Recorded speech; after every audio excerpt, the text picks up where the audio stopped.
hot topics were for the province at that time.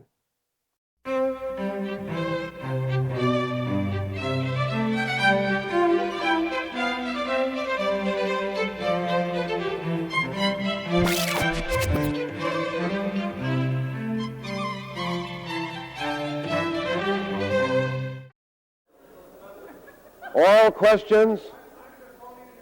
The member for Cochrane South.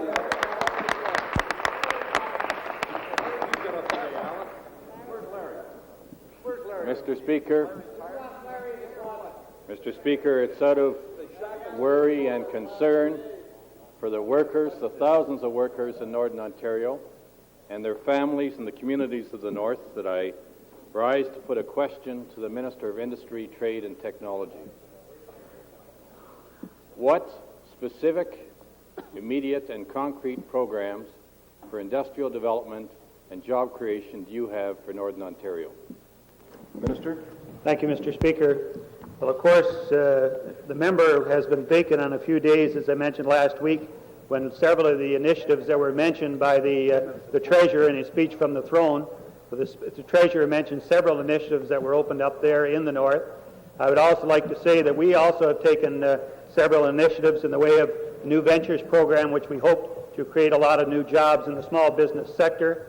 We are also looking at opening up additional offices of the Ontario Development Corporation in the North. And of course, as the member knows, this is not an easy solution when we have the job loss that we have. Supplementary. Well, Mr. Speaker, as the member for Sudbury East of the New Democratic Party says, what that means is you've got nothing. That's what it means.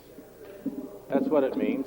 I was yesterday in Timmins, where 269 salaried workers of Kidd Creek Mines were given layoff notices effective immediately and on September the 2nd, plus another 180 contract employees whose contracts will not be renewed.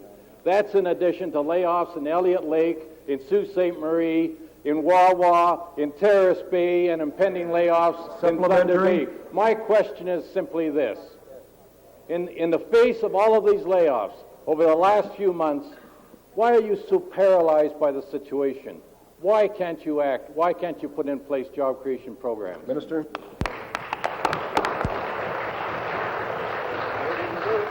Mr. Speaker, the member mentioned several areas where there have been job losses, and they are, of course, of great concern to us. One thing he neglects to mention is that when his government was in power, when he was the minister, at Algoma, the jobs dropped from 12,000 down to 8,000. There was a job loss of 4,000 jobs. I can only say that we are not looking for short-term solutions. We are looking for long-term solutions where we will create additional jobs in the North. In other words, Mr. Speaker, the workers in Northern Ontario can go to hell in the short term as far as the Minister of Industry, Trade and Technology is concerned.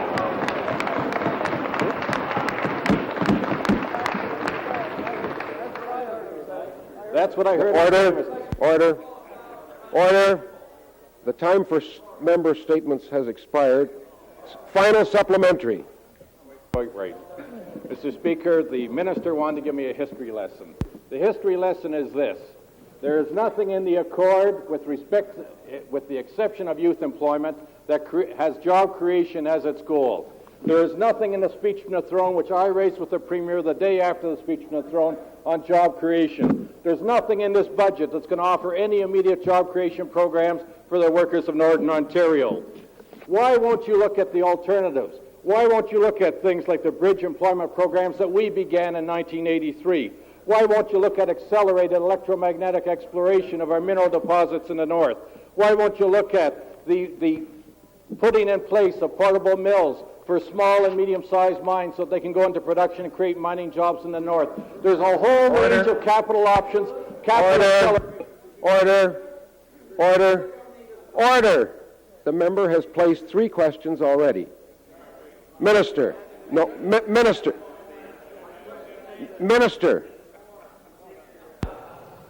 Dealing with the 3 questions, or at least 1 or 2 of them, I think that if the previous minister and now the member were to look at both the speech from the throne and the budget, he would see many things in there, as I have just stated, that are helping.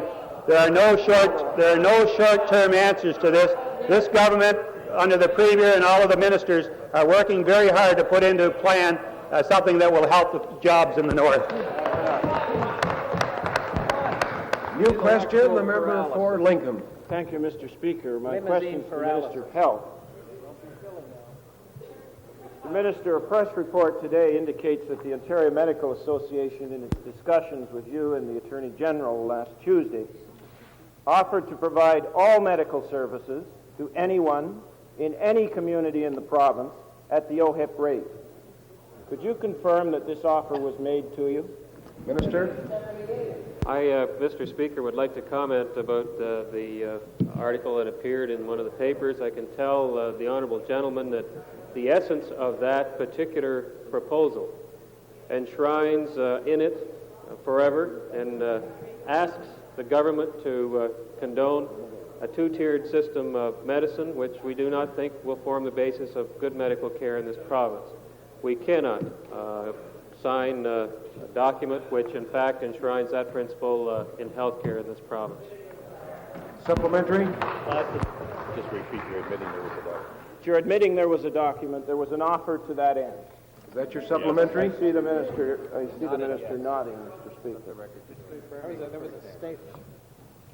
Now, the Ontario Medical Association have offered to provide a full range of services to senior citizens, people on public assistance programs, and people receiving emergency care at the OHIP rate. You have now confirmed that the doctors have further offered to provide a full range of services to anyone, anywhere, at the OHIP rate. Now, in your statement, you said that no patient should have to pay extra for medical services that are supposed to be publicly insured in the first place. They've made these two offers.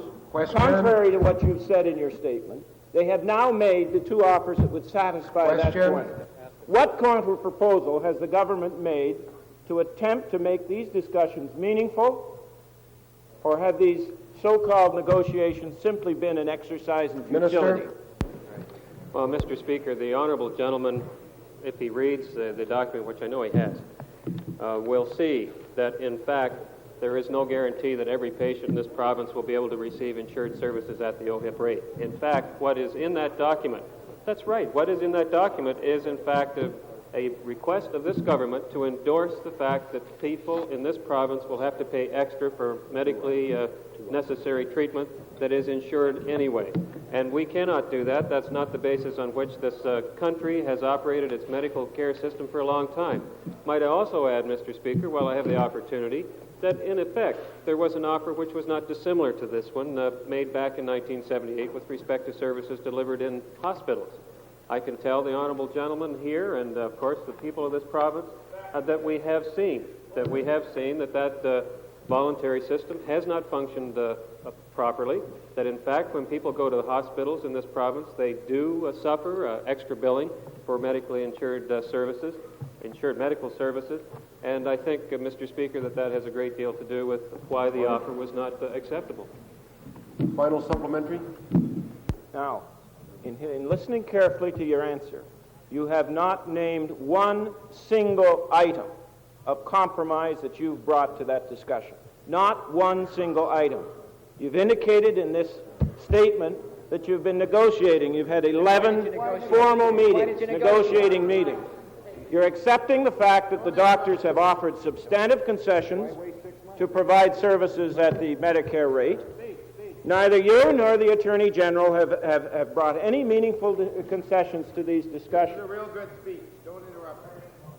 Listen, you guys put them there. That's right. Now that you've turned your back... Order! Order!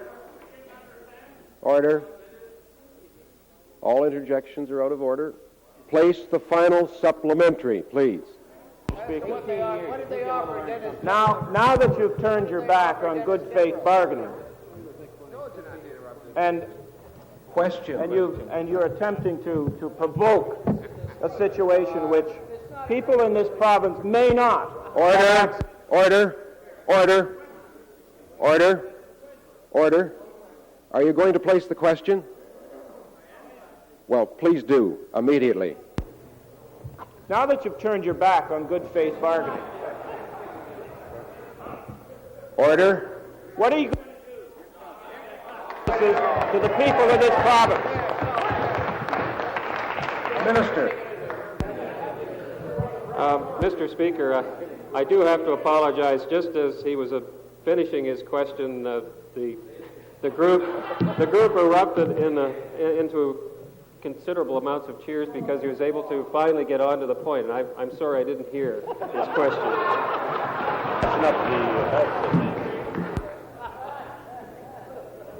My point, Mr. Speaker. Order. Because of the length of the preamble to the question, will the members of the House allow him to ask very briefly?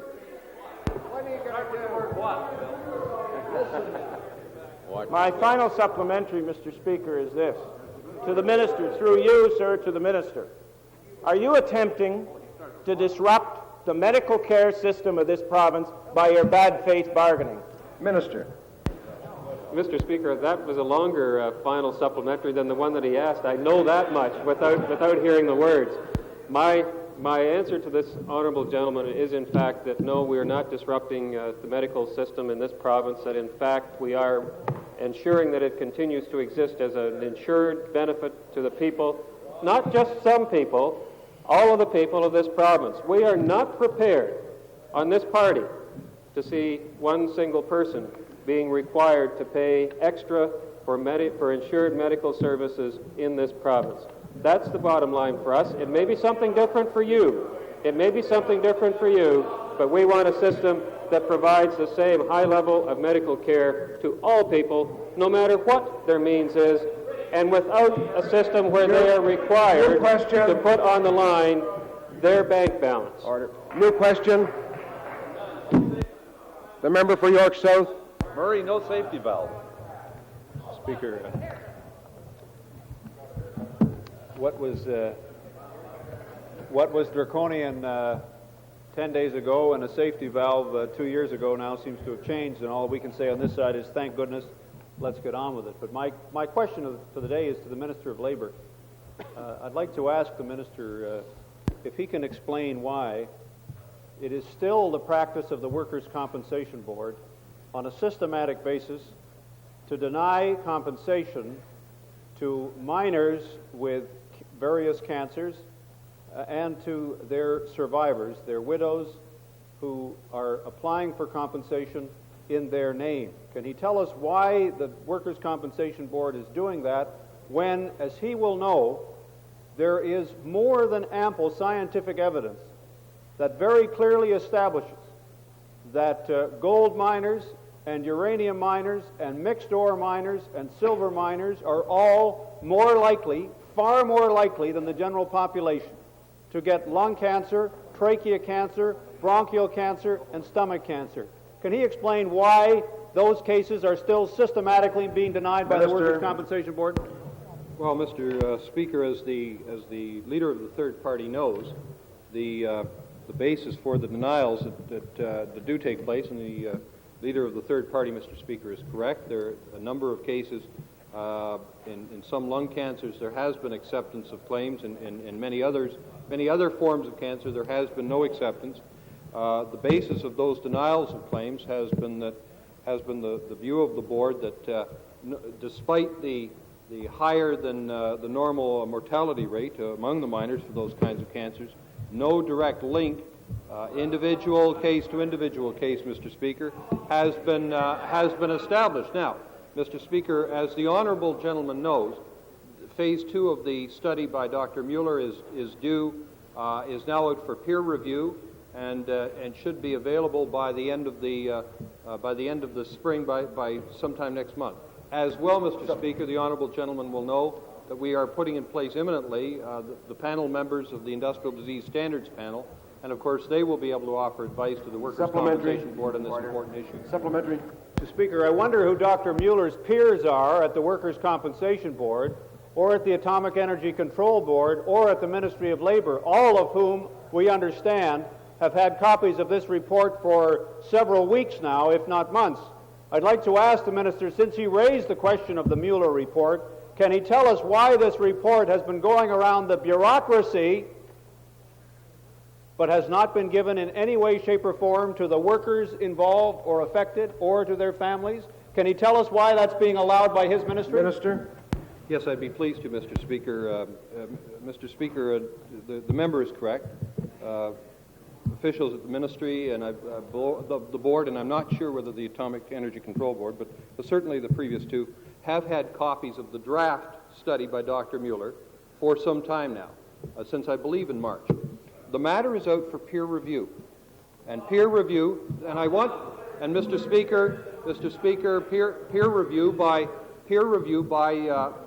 Dr. Mueller's peers, by scientists who are available. Now, I want to say this.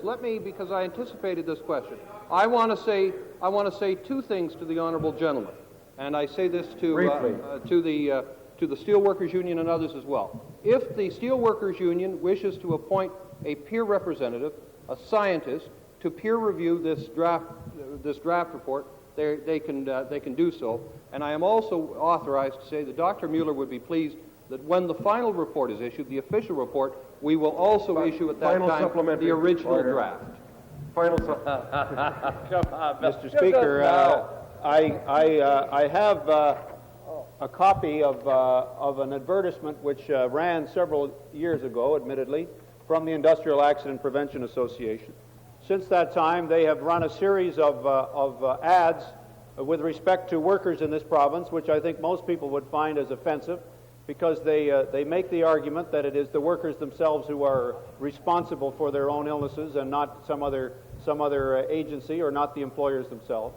I'd like to ask the minister, you through the Workers' Compensation Board, spending literally over $35 million to those accident prevention associations, at the same time as the steel workers and other trade unions that are attempting to represent their members are getting no compensation and no funding. Can you explain why that double standard exists for this kind of sexist nonsense going out in the name of the Industrial Accident Prevention Association when nothing is being done by anybody else?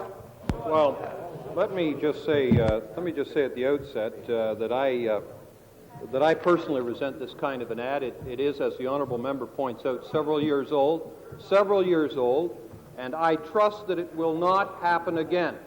This government does not appreciate, does not support, and in fact has been openly critical of this kind of ad in general.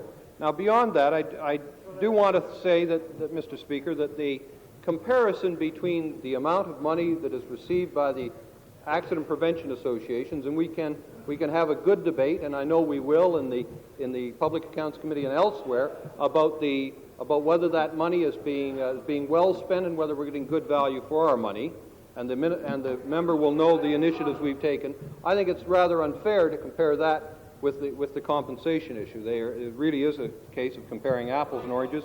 I can only assure the honourable member that the ability of workers to attempt to get redress, to attempt to get compensation, will be enhanced by the second Mueller study and by the Industrial Disease Standards Panel. I'd just like to remind the members of Standing Order 29E. In putting an oral question, no argument or opinions is to be offered, nor any facts stated, except so far as may be necessary to explain the same. And in answering any such question, the member is not to debate the matter to which it refers. So, new question, the member for York South. I don't know why I'm getting singled out for this treatment, Mr. Speaker.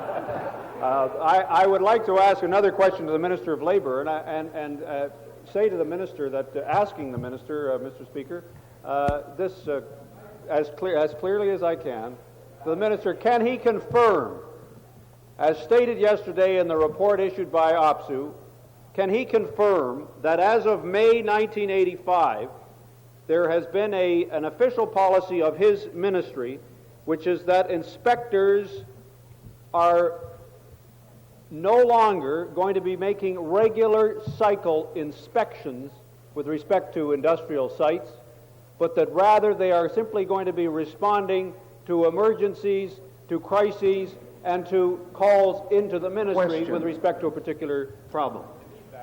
I think, Mr. Speaker, that the honourable member is referring to the so-called Code 99s. And while I do not have a a complete report. I do know the existence of Code 99s. They do exist. They are, Mr. Speaker, as I understand it, to remove, in effect, from the regular inspection rotation those workplaces, Mr. Speaker, where there is not viewed to be serious hazards which exist on an ongoing basis, and combined with that a clean bill of health over a period of time. And it allows the ministry inspectors to focus. It allows the ministry inspectors to focus their monitoring and enforcement activities on those workplaces where it is most important. Obviously, if we were to investigate every workplace every 3 months or every 6 months or every year, we'd need not 250 inspectors. We'd need thousands of inspectors. Supplementary. Well, maybe you ought to give the workers more power to enforce the act themselves. If you can't do the job through your inspectors, maybe you ought to be giving the working people of this province the right to do that, so we won't have the number of deaths, the number of accidents, the number of illnesses that we have today. And that's supposed to be your job. That's why you're there. Is that the supplementary? No, my supplementary is follows from that, Mr. Speaker. I asked the minister, is he aware of the fact that it is the view of his own inspectors? And it's shocking, Mr. Speaker, the minister's chosen not to make a statement on this report. Is he aware that it's the view of his own inspectors that the change eliminating regular inspections is in fact little more than a public relations exercise, that it is outrageous that there are more unregistered workplaces than there are registered workplaces, and it is even more outrageous that the ministry is now bent on a policy of eliminating many thousands of workplaces from the regular inspection process? That's the view of your own employees. Why don't you have the guts to make a statement in this House with respect to that point of view? Well, Mr. Speaker, thank you, Mr. Speaker. I am aware of that view is stated in the document which was given to me yesterday. The document is a very serious one and raises a number of very fundamental and important issues in terms of the ministry. I can only say to the honourable member that we have been reviewing the document and indeed the concerns and allegations contained therein, and I expect I'll have something to say, not in answer to oral questions, as the members pointed out, but by way of a statement probably on Monday or Tuesday of next week. Final supplementary. Speaker, I want to go back to this, by way of supplementary to the questions that I've been asking. I want to go back to the question of funding and simply ask the minister, since he knows that the Steelworkers Trade Union in particular has asked him directly for funding in order to be able to fight the cases, to fight the Workers' Compensation Board on all those cases that have yet to be recognized by the board, and there are literally hundreds of them. Why do you continue to deny that funding when at the same time the Workers' Compensation Board is funding the IAPA and Order. The question's been asked. Minister? Well, Mr. Speaker, the honourable member will know that the Occupational Health Education Authority, in effect, that publicly funds, for the first time last year, publicly funded the Ontario Federation of Labour to the tune of $400,000. Mr. Speaker, the honourable member will know, and so will my friend from Sudbury East, that funding of 1985-86 has this year been increased to $1.8 million. $1.8 million. Mr. Speaker, I think that shows a substantial commitment on the part of this government and public funds to get on with the job. I don't think that even if we funded even more, that the OFL or others would be in a position to put together the kinds of programs in the short period of time to give full value for money. We are reviewing this on an ongoing basis, and we are well aware of the views of the trade union movement that additional funding is necessary, and we will continue to monitor that. New question. The member for Cochrane South.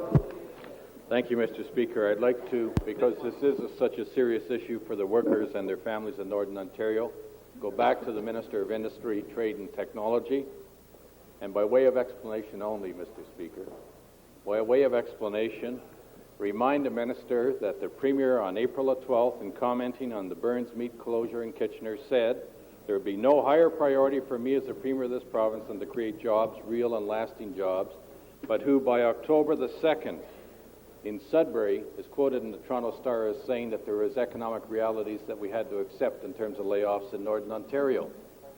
My question to the Minister is this. We have seen a rapid acceleration of layoffs in the last couple of months in the resource sector in Northern Ontario, affecting virtually every single community. You've had an opportunity to study the situation. You're in charge of development of industrial strategy for this province. What is your concrete plans to help the workers right now, in the short term, right now, and in the long term, the workers of the north of this province? Mr. Speaker, I just can't understand that the member doesn't listen very closely. As I say, we've done things in the speech from the throne. We've done things in the budget. We're telling you that all of the ministers of this government, along with the Premier, are looking at long-range job creation problems and creation. We were even in Timmins' house. Sure. Supplementary? No industrial strategy at all.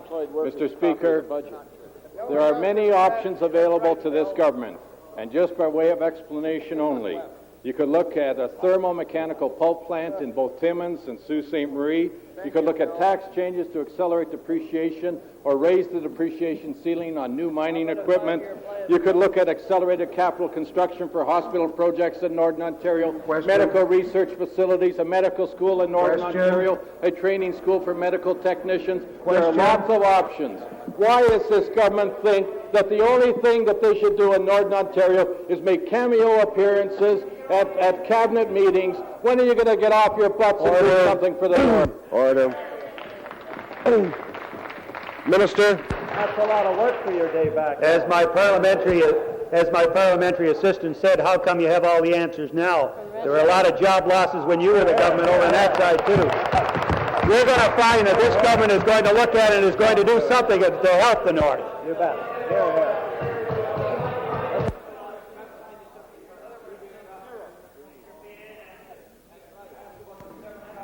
I'll just wait until the debate Order. I'll just wait until the debate stops. New question, the member for Sudbury. Well, Mr. Speaker, Minister of Labour, but I hope they do more than the Tories did when we lost 12,000 jobs in Sudbury. To the Minister of Labour, in the report prepared by OPSU on behalf of the inspectors, it states there was a reluctance on the part of senior bureaucrats to prosecute. The report states, and I want to quote, 263 charges were laid in this fiscal year to date. Only 58 charges succeeded in conviction, and some 202 charges were either dismissed or withdrawn. The same patterns existed in previous years. Can the minister explain why his legal branch is so inadequately prepared when they present their cases? Is it true that some of his legal people have not shown up for the hearings? And isn't it time you modified the act so that, in fact, Minister? It has some teeth to protect the workers of this province? Well, that's a number of questions which lead in a lot of different directions. Let me deal with, with the legal situation. I have asked my officials, and did some 2 weeks ago, I believe, 2 weeks ago today, because of the numbers that were coming through in prosecution requests, to on an urgent basis, review the need for additional legal staff. And I think that's what the report suggests, and that is that the legal staff that we are undermanned, and consequently the cases are not prepared often as well as they might be.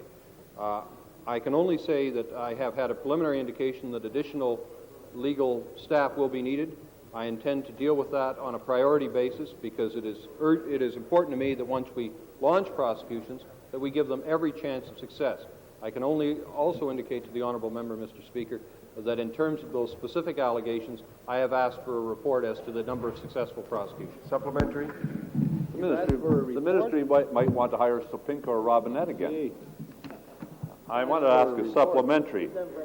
The report states, because of inadequate staffing, inspectors are rarely briefed for court appearances before the case proceeds. Can the minister indicate why in the prosecution of Purley Hospital on April 28th of this year, the union witnesses were never approached, the hospital was documented when it got to the hearing, the Ministry of Labour was not, and you lost the case? How in God's name could that happen? Minister. Mr. Speaker, I obviously can't give the member an answer to that kind of specific question. dealing with a specific instance. I will take the question as notice and get back to the honourable member. The member for Mississauga North. Mr. Speaker, I have a question of the Minister of the Environment. Yesterday, the owner of Jetco Manufacturing in North York was sentenced to a year in jail for repeated pollution offences. My question to the Minister is this.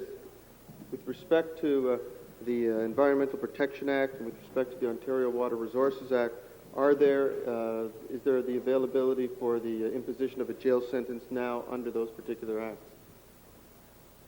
Minister? The problem, I think, at the present time is that this particular case, the person was jailed because of contempt of court, or at least a jail sentence was levied by the legal authorities, by the judge, because of a contempt of court and not because of the violation of the act. It's certainly, I guess when something's under appeal, one is not allowed to comment in detail, but certainly in very general terms, I could say that it is encouraging to see that, and it's not sub judice, as the member for Carlton Grenville says. It's not sub judice, but it is under appeal, and I can comment generally, I think, to say that I'm encouraged by this particular kind of judgment, and that it sends a very good message. However, at the present time, there is not sufficient provision within our legislation to ensure that that could be done for a reason other than contempt of court. New question, the member for Lincoln. Mr. Speaker, before I come to the question, I have a point of order. I have a point of order, Mr. Speaker, and that is I'm informed that the Ontario Medical Association next Thursday and Friday plans a province-wide walkout and will be providing emergency services only. Your question, is the minister aware? My question, Mr. Speaker. Don't you want to know, Russ? Order. That's right. Is that your idea of accessibility? No service My for 2 question, days? Mr. Speaker, is to the Minister of Health. Well, you talk about accessibility. You don't care if they walk out for 2 days? Accessibility. Order. Order. Order.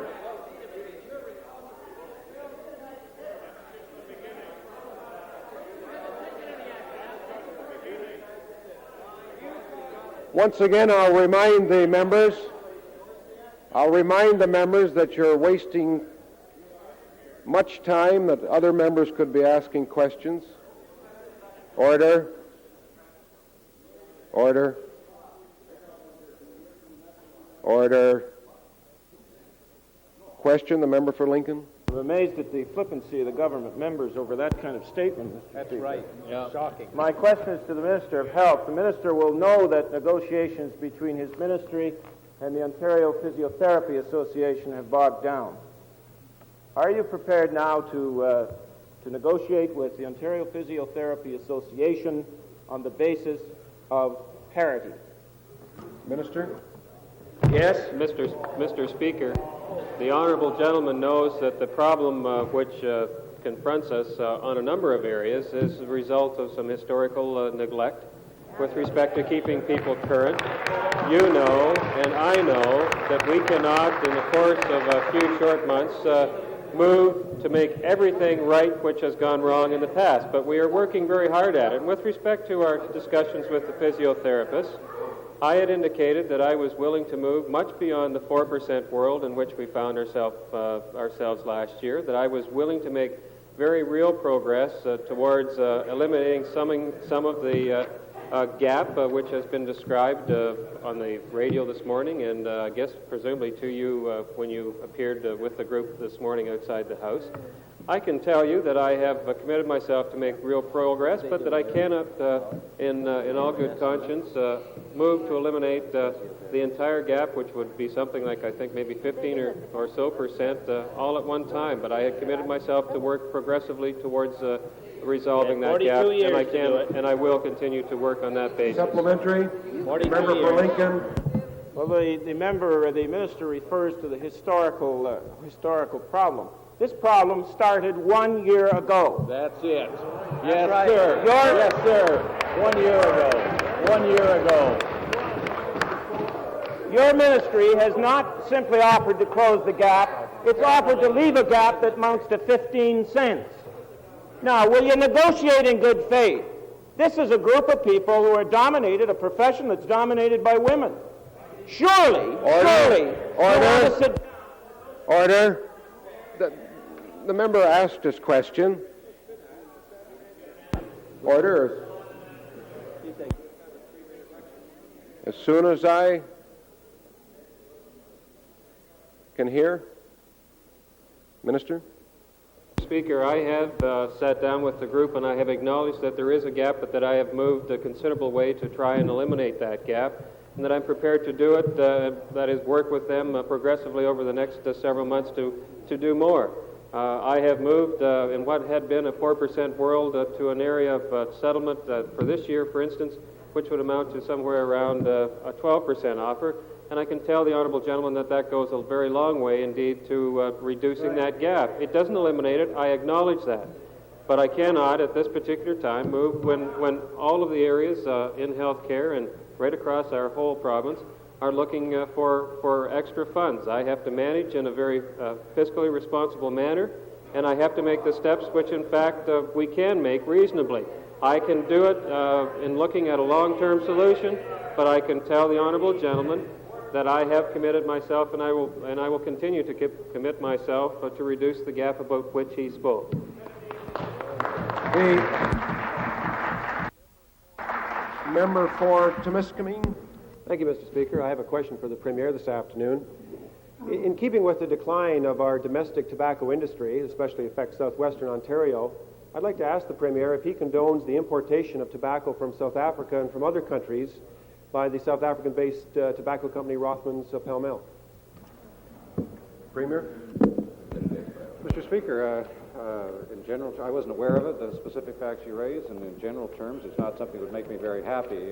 Perhaps you are aware of some information I'm not aware of. Supplementary? Well, Mr. Premier, I'd be glad to send you over some clippings that have been in the paper, in the business section of the Globe and Mail recently about this. It's quite serious to the constituency of southwestern Ontario.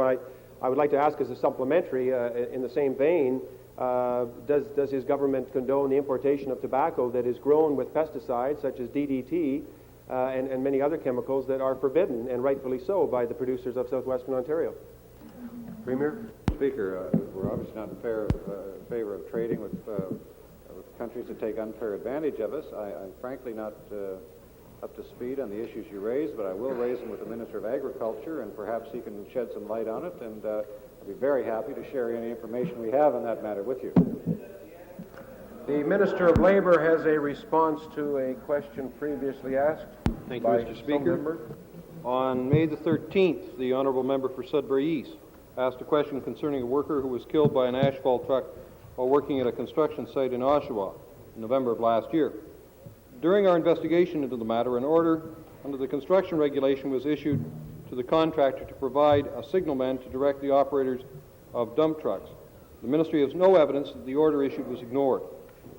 No complaints about non-compliance with the Ministry order were received in the district office, and when the inspector made his next routine inspection, the project had been completed. The Honourable Member also asked if the Ministry intended to prosecute in this matter. As the Honourable Member knows, it's the policy of the Ministry not to reveal whether a prosecution will proceed until an information has been sworn. Mr. Speaker, on Tuesday of this week, he also asked about Campbell Red Lake and the hens fatality. I can only tell the Honourable Member the time constraints in terms of the decision on when to make a prosecution, he raised those time constraints, are from the date of the completion of the inspection, not from the date of the fatality. Supplementary? Maybe the Minister could tell me what he means by all of that gobbledygook, because we read his material that he provided for us, and it said 13 weeks to complete an investigation. The fatality in Oshawa was last November. The one in Red Lake was in January. That's 18 weeks ago. Just how long does it take to complete an investigation and determine whether you're going to proceed with a prosecution or not? Minister? Well, I appreciate that my friend has the policy, and I just urge him to go back and have another look at it. Clearly, I think he would appreciate that one of the reasons we have not put a time limit on the investigation is we really can't. That in some cases, Mr. Speaker, an investigation may only take a day. Some other cases might take a week or a month or longer. It is not tied, I assure the honourable member, to an inquest, though again, on occasion, it may be necessary to wait for an inquest result. I'm told those would be on rare occasions only. But in a sense, in terms of the clock starting to tick, it begins to tick after the completion of the investigation. There are then rules to be followed. I have instructed my officials to keep me advised to make sure that these matters are being expedited, and that anything beyond the time limits the honourable member spoke about the other day, that I'm advised not only when we've gone beyond, but why. New question, the member for Sarnia. Thank you very much, Mr. Speaker. I have a question for the Minister of Industry, Trade and Technology. The Minister has on a number of occasions indicated that his government is going to protect the interests of the province of Ontario in any free trade talks that take place between Canada and the United States. And in fact, Mr. Speaker, the Minister has gone so far as to say, and I quote, that if it requires daily or even hourly contact with what is going on in the negotiating room, that you intend to do that. My question, Mr. Speaker, is since the Minister has made that comment and the trade talks started yesterday, would you give us an hourly update on what has occurred, sir? Minister? Mr. Speaker, as the member has stated, we will be keeping a very close watch on these talks. We have people from my ministry and a representative of the Premier who is in daily contact with the people that are conducting these trade talks in Ottawa. Supplementary? Yes, I have a supplementary, Mr. Speaker. I can understand why the Minister has some difficulty in responding to that question, because the Premier has gone on record as indicating that he's going to fight for Ontario's interests, but he's also admitted that Ontario, as well as all other provinces, will be, in fact, represented by Alberta's Premier Getty in talks with the federal government, not by himself, not by you, the Minister, not by a civil servant. The Premier went on to say that he has no plans to even send in an Ontario representative to the trade talks. I ask you, sir, since no one is going to be there representing the province of Ontario, who is going to speak up for this province when those very, very important trade talks get underway? Again, I don't know whether the member is aware that Premier Getty was appointed as the spokesman for all of the premiers across Canada. He is the one that will be speaking to the Prime Minister and the other officials concerning the role of the provinces in those discussions. But as I previously mentioned, we have people from my ministry and from the Premier's office who are keeping a day-to-day watch on those talks and are reporting back to us. New question, the member for Lakeshore. I have a question for the Minister of the Environment. The federal government has set a safe level of 0 for dioxin in food. Yet the Minister has told this House that his ministry is presuming to set acceptable levels for this unacceptable substance. I have a very straightforward question for the Minister, Mr. Speaker. Does the Minister believe that there is any safe threshold for dioxin in food? Minister? What the member is correct in what she has said, Mr. Speaker. What they are developing is the total intake, looking at the total intake that would come from all sources. One is breathing, for instance. The other is drinking water. The other is fish, which is an exemption under food. And the other is food. And looking at the total intake, and I think if you remember what Dr. Davies had to say, I think she said that you could not have one exclusive of the other, that you couldn't set these standards one exclusive of the other, because a human being has a total intake.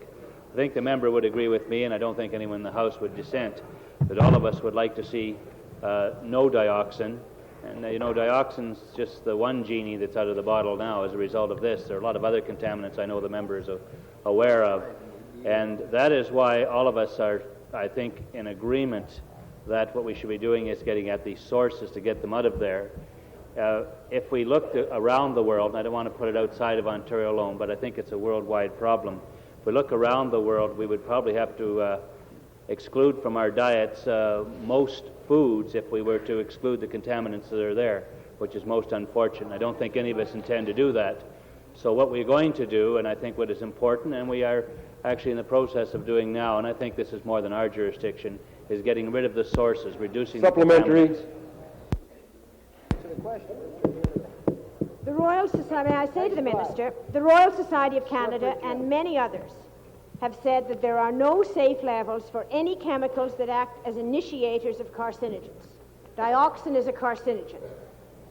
May I ask the Minister whether he is developing standards that are safe or standards that reflect what he finds? Minister?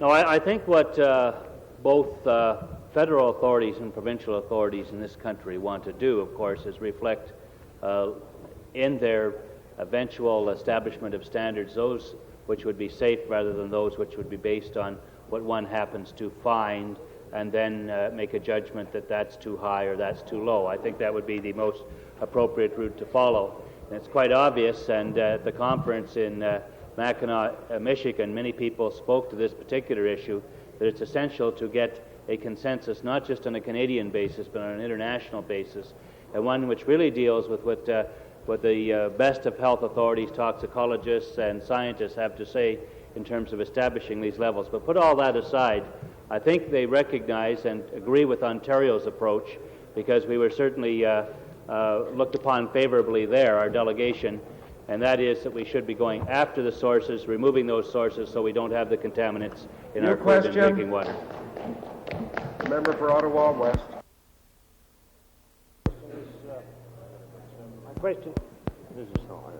My question is to the Minister of Community and Social Services. Is the Minister aware that a 27-year-old Ottawa man who is paralyzed and confined to a wheelchair has been placed in an apartment that simply cannot accommodate a wheelchair? Consequently, Bernard Marlowe has been unable to use his kitchen or his bathroom for the last 5 months. Could the Minister please explain why this obviously improper placement occurred in the first place, and when this man will be moved to an apartment that can in fact accommodate somebody who is totally confined to a wheelchair? Minister? Mr. Speaker, the member will know that we do have an independent living program for people who are physically handicapped, not only providing living spaces that are appropriate for their needs, but also attendant care. I cannot respond specifically to the issue that the member has raised as to why the man is in that situation. I can only presume that he is on the waiting list for something that is more appropriate. I will most certainly look into it specifically and get an answer that is more precise to his question. Supplementary. Yes, Mr. Speaker, it's clear that for the past 5 months then that Bernard Marlowe simply has not received even the basic essential services to which he's entitled, as the Minister knows, by law. Could the Minister also explain why it apparently took an article in the Ottawa Citizen before his ministry was sufficiently motivated to even begin to meet this client's basic human needs and rights? Minister? Mr. Speaker, it is not the usual practice for my ministry to have to respond to a newspaper article.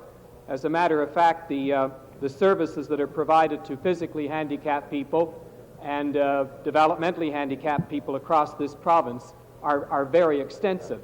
The member will remember that there was an allocation in the most recent budget for $10 million specifically for services to the handicapped, and an additional $5 million, and this is strictly for the physically handicapped, an additional $5 million to my colleague, the Ministry of Housing, to provide specific housing for the physically handicapped. So there is movement on the part of this government very recently to provide for those kinds of services. But there is no doubt that at the present time, the total number of services available for all the people who need them has not yet reached the need, and we will do so. But I repeat, I will get back to the member on the specific case that he brought to my attention. Question. The member for Welland Thorold. The Minister of Consumer and Commercial Relations, and I'm sure the Minister will recall that Dr. Slater in his report commended the efficiency of the provincial public auto insurance plans in the West, and said that they did, in fact, return a larger share of the premium dollar in claims payouts to the motor vehicle owners. I wonder if the Minister is amazed like we are that he didn't quantify that savings for the people of Ontario. And don't you think that you and the public ought to know the detailed amount of the savings of the public alternative before you issue the crutches to prop up the present broken down system? Minister? Mr. Speaker, the member will know that Dr. Slater made a report. In it, he canvassed all of the insurance programs in Canada. He commented on them, and the member is right. He commented that in some of them there are some efficiencies, but he also said, and I don't recall if it's in the report, but he said it to me personally, that at what cost? And again, I've said this to the member before, he had all of this information. No one has ever questioned Dr. Slater's capability. And yet, after all of his canvassing, he made a recommendation, and he made it very, very strongly, and that was that this government should not get into the automobile insurance business. Supplementary. Supplementary. What a corporate apologist. By way of supplementary, may I inform you of the costs that the research based on the superintendent's figures for 1983, the latest, show that the greater efficiency of a public system alone, Ontario motor vehicle owners would have saved $311 million in that year by the application of the Manitoba plan here, and $412 million by the application of the BC plan to this province. The minutes I'd ask you, so there can be no public doubt about the benefits of the public plans and perhaps your bias against them, will you authorize Woods Gordon and Company or some similar independent firm to prepare a comparative update study to the one they did in 1977, which proved so conclusively the benefits of the public plan? And will you do that before you rule out a public plan for Ontario? Minister. Mr. Speaker, the member will also know that in the recommendations that Dr. Slater made, he bemoaned the fact that there wasn't a lot of statistical information available. And one of his recommendations is that we should, in fact, get some material so that we can make our decisions based on good data. That is one of the recommendations that he has made, and that is one of the recommendations we'll be acting on. New question? The member for Dufferin. Mr. Speaker, to the wandering minister. To the Minister of Environment, Mr. Speaker, now that your ministry has decided to extend the waste disposal site into Tecumseh Township, contrary to previous understandings, why don't you agree to assume any risk with well water contamination and put the fears of the citizens to rest? Minister? It's a good question. Sounds sensible to the question the gentleman asked. Mr. Speaker, I'd be pleased to evaluate that particular option. I know that the member, the people in his area should know, has brought this matter to my attention previously in the way of correspondence, and I am certainly giving full consideration to that particular option that the member mentions.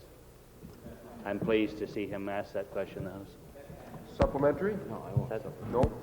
New question? Does that complete the questions? The member for Hamilton West? Mr. Speaker, I have a question for the Minister of Municipal Affairs. Mr. Speaker, in my writing, a new owner of an apartment of the Longwood Road Apartments by the improbable name of Annie Laurie has given notice to the tenants of that building that he wishes to have vacant possession in order to convert the apartment into a lodging house. And we'll place those tenants shortly in the street in a very difficult tenant situation, which we're all familiar with.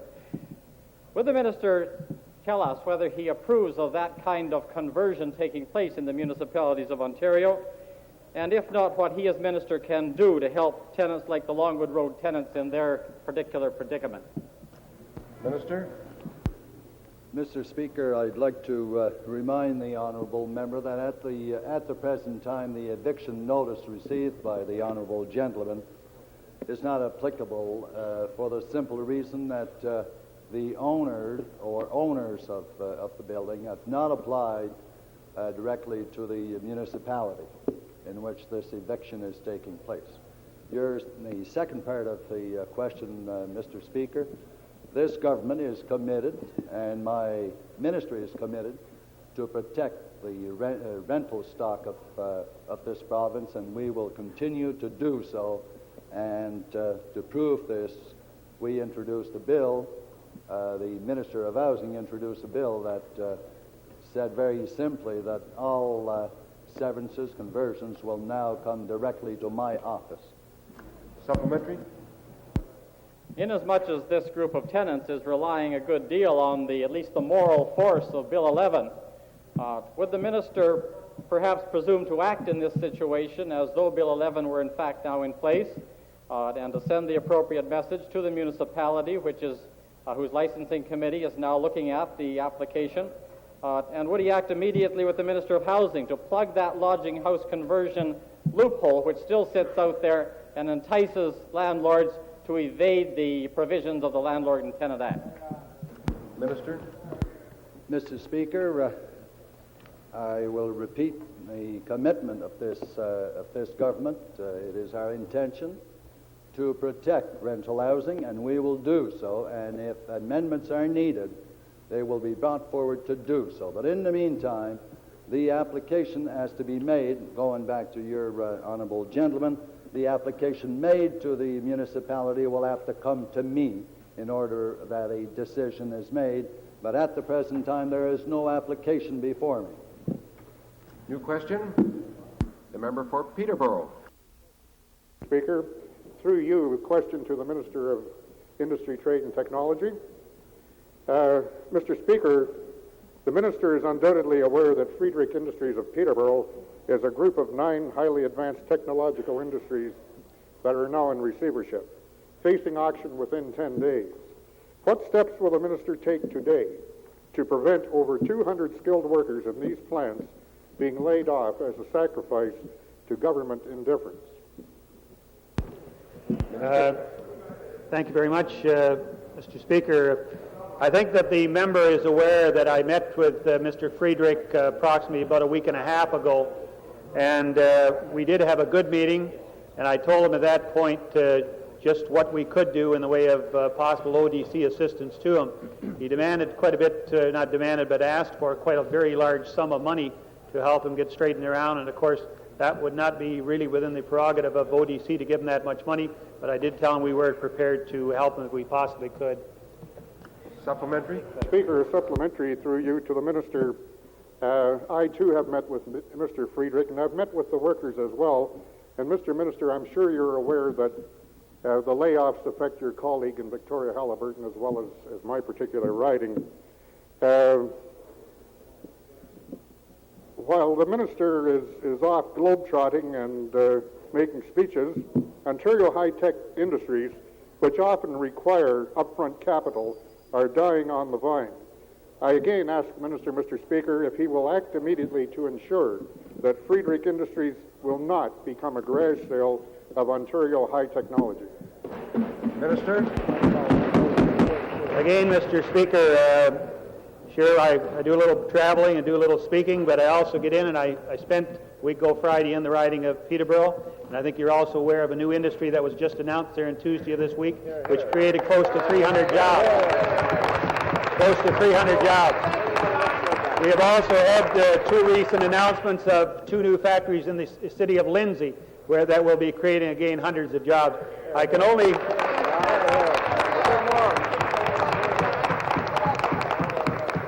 try to assure the member, because I know he asked the question in earnest, that again, within the limits of ODC, we will certainly do anything that we possibly can, but I do believe that Mr. Friedrich must also get other funding from other places. New question? New question, the member for Etobicoke. Question to the Minister of Housing. Question to the Minister of Housing. Can the Minister of Housing... Order. Order. Order. Things seem to be running smoothly for a while, however. The member for Etobicoke now has a question. Question to the Minister of Housing. Can the Minister now confirm the validity of the information I provided to him only 2 days ago, that Ontario Housing Corporation signed a sweetheart contract without tender to a company known as Community Guardian for security services amounting to over $24 million, that OHC in fact did no evaluative studies on the quality of the previous sweetheart contract, which it had signed with the same company without any kind of tendering, a contract that in that case was for over $4 million. And what is the minister going to do to stop this kind of squandering of the taxpayers' money and ensure that the tenants of Ontario Housing get adequate security without additional cost to the taxpayer? Minister.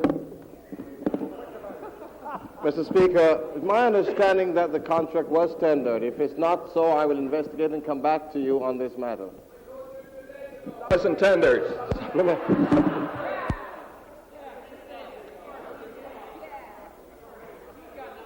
Order. Time for oral questions has expired.